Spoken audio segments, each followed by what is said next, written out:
Hola, aquest vídeo és per denunciar la gestió de ginecologia de la Mútua de Terrassa. Fa un mes que no em trobo bé, que tinc símptomes molt forts i fa un mes que no faig esport.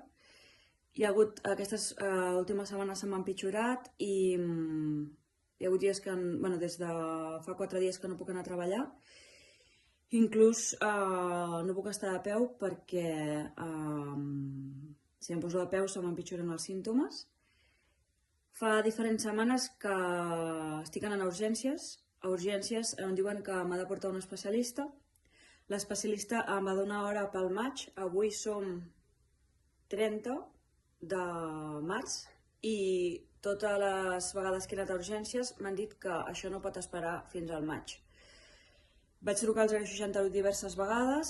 L'última vegada que hi vaig trucar em van dir que si no estava conforme amb la mútua, que provés d'anar a un altre municipi perquè em donessin una solució diferent.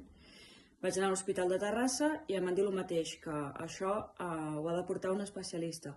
Llavors, quan he trucat diverses vegades, i en concret l'última vegada perquè m'avancin l'hora, em diuen que no me la poden avançar perquè van saturades, que en tot cas, si tinc dolors, vagi a urgències. Llavors, no hi ha ningú que m'estigui portant el cas, però tothom és conscient que jo d'aquí al maig no puc seguir així.